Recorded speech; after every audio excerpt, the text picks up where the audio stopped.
ने नरसंहार मामले में संयुक्त राष्ट्र की शीर्ष अदालत में यूक्रेन को लताड़ा। हेग, रूस ने सोमवार को अंतर्राष्ट्रीय न्यायालय में यूक्रेन पर हमला बोला, क्योंकि दोनों युद्धरत देश मॉस्को के इस दावे पर एक कानूनी मामले में आमने सामने थे कि पूर्वी यूक्रेन में नरसंहार पिछले साल के आक्रमण का एक बहाना था।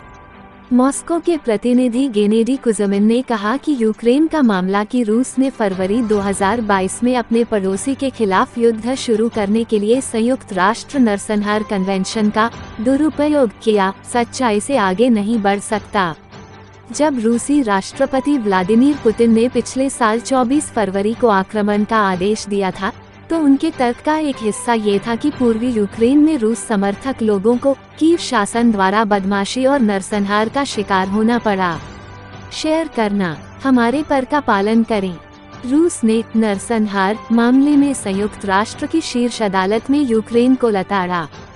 हेग, रूस ने सोमवार को अंतर्राष्ट्रीय न्यायालय में यूक्रेन पर हमला बोला, क्योंकि दोनों युद्धरत देश मॉस्को के इस दावे पर एक कानूनी मामले में आमने सामने थे कि पूर्वी यूक्रेन में नरसंहार पिछले साल के आक्रमण का एक बहाना था। मॉस्को के प्रतिनिधि गेनेडी कुज़मिन ने कहा कि यूक्रेन का मामला कि रूस ने फरवरी 2022 में अपने पड़ोसी के खिलाफ युद्ध शुरू करने के लिए संयुक्त राष्ट्र नरसंहार कन्वेंशन का दुरुपयोग किया, सच्चाई से आगे नहीं बढ़ सकता। जब रूसी राष्ट्रपति व्लादिमीर पुतिन ने पिछले साल 24 फरवरी को आक्रमण का आदेश दिया था, तो उनके तर्क का एक हिस्सा ये था कि पूर्वी यूक्रेन में रूस समर्थक लोगों को कीव शासन द्वारा बदमाशी और नरसंहार का शिकार होना पड़ा। आक्रमण के 2 दिन बाद यूक्रेन ने आईसीजे में एक मुकदमा दायर किया, सशक्त रूप से इनकार किया और तर्क दिया कि रूस द्वारा एक बहाने के रूप में नरसंहार का उपयोग 1948 के संयुक्त राष्ट्र नरसंहार सम्मेलन के खिलाफ था।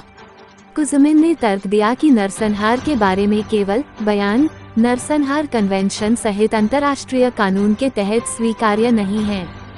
यूक्रेनी प्रतिनिधिमंडल से केवल कुछ मीटर की दूरी पर बैठे कुज़मिन ने कहा, नरसंहार के खतरे के बारे में चिंताओं की अभिव्यक्ति के लिए वे कीव शासन की नीतियों को देखते हुए आश्चर्यजनक नहीं थे, जो नाजीवाद के इतिहास, सिद्धांतों और प्रथाओं में दृढ़ता से निहित थे।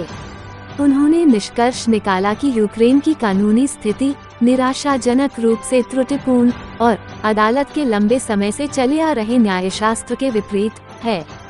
हेग के शानदार पीस पैलेस में चल रहे इस मामले की सुनवाई इस बात पर है कि क्या संयुक्त राष्ट्र की शीर्ष अदालत के पास रूस की चल रही सैन्य कार्रवाई को रोकने का आदेश देने का अधिकार क्षेत्र है।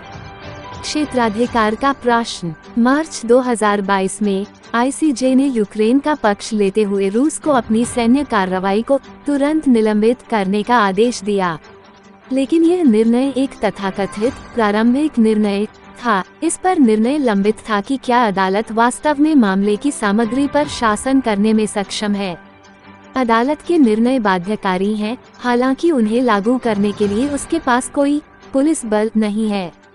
रूस के मुताबिक आईसीजे का क्षेत्राधिकार नहीं है, क्योंकि यूक्रेन का मामला संयुक्त राष्ट्र नरसंहार कन्वेंशन के दायरे से बाहर है। सोमवार की सुनवाई पहली बार थी जब किसी रूसी प्रतिनिधि ने इस मामले में अदालत को संबोधित किया था। पहले ये तर्क दिया था कि दलीलें तैयार करने के लिए उसके पास अपर्याप्त समय था। यूक्रेन मंगलवार को अपना जवाब जारी करेगा। 30 से अधिक अन्य देशों, यूक्रेन के सभी पश्चिमी सहयोगियों को भी बुधवार से कीव के समर्थन में बयान देने का मौका मिलेगा। आईसीजे ने मामले में शामिल होने के लिए संयुक्त राज्य अमेरिका की बोली को खारिज कर दिया। द्वितीय विश्व युद्ध के बाद संयुक्त राष्ट्र के सदस्य देशों के बीच विवादों से निपटने के लिए बनाई गई अदालत, जब वे स्वयं मामलों को हल नहीं कर सकते, ये तय करने में महीनों लग सकते हैं कि क्या इसका क्षेत्राधिकार है या नहीं। आईसीजे यूक्रेन द्वारा दायर एक अलग मामले से भी निपट रहा है, जिसमें आरोप लगाया गया है कि रूस ने आक्रमण से पहले वर्षों तक पूर्वी यूक्रेन में अलगाववादी विद्रोहियों का समर्थन किया था।